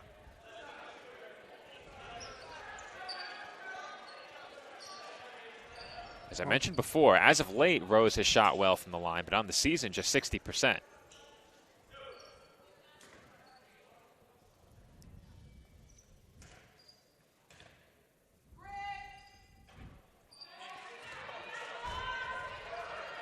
Well, that one post fan. One post fan is going hard. Now, is that fan a member of the bench? I don't think so. I see her. I see her. Might be a writer for Slam Magazine. She's going hard out there. Every time the Dolphins go to the free throw line. 8-point game. White for Washington. Out to Simmons. And she was stripped by Lambert. Patty Two Cams joined by Pete, as usual, up at the camera. So the two of them doing a nice job here this evening. Got the 2 P's up top, Pat and Pete. Patty and Petey, a dynamic duo. I think Pete needs to get a producer credit. As you can count that basket, chance for a 4-point play. First basket of the game from Maya Klein is a 3-pointer. And she will head to the line for one more. Well, Joe, we've been waiting for it all evening here. Maya Klein, and she makes her basket count there. Going to the free throw line for one more after the big 3. We'll get a quick look at that made basket ahead of the free throw. As Klein rattles it in, knocks down the free throw, and just like that, it is a 4-point game. 4-point game. Nice job on the replay there as Director Pete had Pat all over it, and you saw that nice 3 as she went down. The big free throw there. 4-point game. Dolphins going to have to be smart with the ball. And that's not it. Klein for 3. Way off. Pagan has the rebound, banks it in, and it's a 2-point game. All right. The Post is not going to be fouling, most likely here, so Dolphins need to score on this possession. They certainly will not foul. LaFaro to the basket. Can't get the bank shot to go. The Eagles have the rebound and look to push. Stevenson going at Johnson. Kicks out for Washington. Now Klein looks to drive. Scoop layup is good, and the score is tied at 62. Well, Joe, you could just feel it coming. You could just feel it coming the last few minutes here. And timeout is called by the Dolphins bench with 56.8 remaining. And that Dolphins lead evaporated quickly. CSI was winning the turnover battle all game. And with that last giveaway, both teams now have 15 turnovers. The Dolphins shooting has dipped below 40%. CSI is only 4 of 23 from beyond the arc. The Eagles, not any better, 5 of 22. And rough shooting night all around. And for the Dolphins, it's really been just a few bad minutes. And, Joe, I wanted to point out the Dolphins. They could have closed this game out, but they've been really bad from the free throw line. Only 12 of 23. Said it before, Nick. Early in the quarter, they went to the line, missed 2 free throws. At the time, they were leading by 11. But with post within striking distance, if you get half of those misses to go, 5 of the 11, you're still ahead by 2 possessions. And that changes the dynamic of this game completely. Well, Dolphins obviously need a bucket here. We'll see what's drawn up. I'm going to assume generally Alarcon will touch the ball here. Dolphins didn't need Alarcon to build the lead, but they will need her here to make sure they don't surrender it and then some. 10 to shoot now. Johnson to the rim, and that's a nice move by Kaya Johnson. Kaya Johnson, clutch basket there, Dolphins. You don't want to foul here on a three-point shot for sure. Got to be smart. Well, the Eagles, if they hurried, had a chance to go 2 for 1. I thought maybe they would call timeout and draw something up to go 2 for 1. Instead, they take the timeout with 19 on the shot clock and just inside of 31 seconds remaining in the game. Let's get another look at that basket by Kaya Johnson. Well, take a look at this basket, which was huge, obviously, as it gave the Dolphins the lead once again. Kaya, the only person touched the ball on that whole possession, really, as she lays it in there. For Coach Courtney Burns here, Joe, what do? Does she go to the hot hand as of late, Maya Klein, or does she go to D.D. Stevenson, who's led the team in scoring this evening? Well, I think Stevenson will certainly get the ball in her hands at some point. She's been really good off the dribble in this game, has shown the ability to hit the step back and beat her defender to the basket. I think the time to look for Klein is once Stevenson attacks the rim. Stevenson has gone up with far more jump shots than she has layups around the basket. And I think once she is inside, if she gets that deep into the paint, she'll probably look to pass. And I think that's when you have to be on the lookout for Klein beyond the arc. But like you said, Nick, I wouldn't be surprised if Klein gets a chance off the dribble. She hit that tough scoop layup. That tied the score and is probably the biggest basket that the Eagles have had all game. I think so. Obviously, it gave them the momentum here to end up tying it now, being in the spot where they are, down 2 and a chance to tie it here with 30 seconds. Coach Courtney Burns has to be really happy with how her team has finished out this fourth quarter. Well, speaking of Klein, that three-pointer that you just got a second look at, arguably the biggest basket of the game as well. That 4-point play propelled Post right back into it. This is White out to Stevenson. Open 3 is good, and the Eagles take the lead 65-64. Well, I said it. D.D. Stevenson all game has been terrific, and she gets open there for a three-pointer, and when she's been open this game, she has not missed. And the Dolphins now, 21 seconds here. They can hold it for the last shot and try to go for them, but let's take a look at that excellent job by Stevenson on this possession to tie the game. She comes up to the top. She's open for the 3. She knocks it down. That's as good a look as you can get. Very well diagrammed play by Courtney Burns in her first season as head coach of the Eagles. And now we'll see how Nicole Sarcone looks to counter. Dolphins have plenty of time. They don't need to score here. They will get another chance if they don't score. Of course, they'll hope for a missed free throw or two, should it come to that. But obviously, if you're the Dolphins, you'd like to take the lead here and then try and close this game out behind your defense. Absolutely. So curious to see if they shoot it right away when they have an open shot, or if they're going to try to run the clock down and go for it. We'll see where they go. Last time, they went to Kaya Johnson, took it to the basket and scored. But you got Masinga out there, you got Rose, you got Alarcon, so the Dolphins, I'm sure, will go all out for an offensive rebound. Well, we're at the point in the game right now where free throw shooting is going to be paramount for both sides. And if you're the Dolphins, you have to consider who's going to give you a chance to knock down a pair of free throws. Jenelise Alarcon on 51 attempts, shooting 78%. Very good free throw shooter, something to keep in mind. Alarcon gives it up to Rose. Rose attacks and banks it in. Dolphins by one with 11.7 remaining. Rose taking it from the top of the key to the basket, knocks it in. And the Dolphins go ahead 6:65 with 11.7 remaining as Post calls a timeout. Here's a look at that last basket by Rose. And I think all of the Dolphins faithful in the building held their breaths collectively for just a moment as the defender went down on that play. I was waiting for the whistle, Joe. I thought it was going to be called an offensive foul. I thought so too. I think it was a good no call.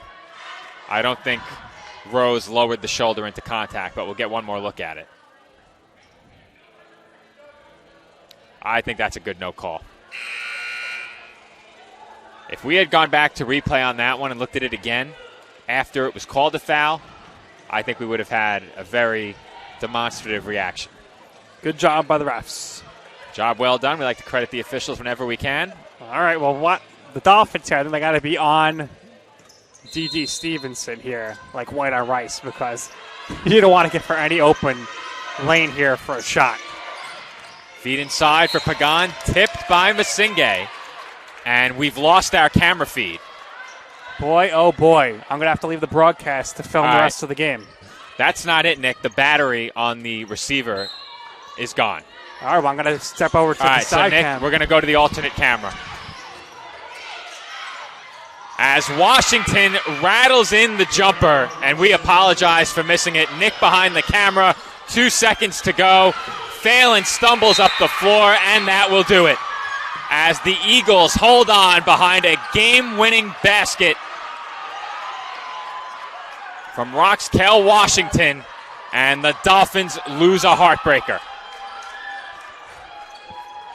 Once again, we do apologize as we lost our video feed just ahead of the last possession. It looks like a power supply issue with our camera, but the Eagles come into the tank and defeat the Dolphins 67-66. And Nick, that is as tough a loss as the Dolphins have suffered all season. Well, Joe, I totally missed the last shot. I was on getting to the camera just in time, but a heartbreaking loss for the Dolphins and a big, big win for Post as you see them on the screen. Very happy with the way this game ended. Well, that one really stings for the Dolphins as they led for almost the entire game. And Roxkel Washington in the closing seconds, or Raquel, excuse me, as I had to refer to the pronunciation guide with us scrambling to get our video back. But Washington with a huge shot to win it for the Eagles in the closing seconds, and the Dolphins suffer heartbreak as their losing streak extends to 6 games. They'll get another crack at snapping that streak next week, as they will take on Bentley University on the road. And Nick, as we mentioned before, the next time we see this Dolphins team won't be until beyond the midway point of the month. CSI women's basketball does not return to the tank until they face Lincoln University on January 17th. Halfway through the season at that point. I typically consider, I'd say, right about now, midway point, with the season coming to an end usually in late February, first week of March. But Dolphins got off to a really nice start this year and have hit a rough patch. How this team responds will say a lot about this women's basketball team. But until this weekend, when we cover men's basketball, this has been Joe Foreman alongside Nick Durst on the call. I've also been our engineer tonight. Our camera operator is Pat Gilorenzo. All of us from the College of Staten Island, thank you for tuning in. Our final score, Post 67, Staten Island 66.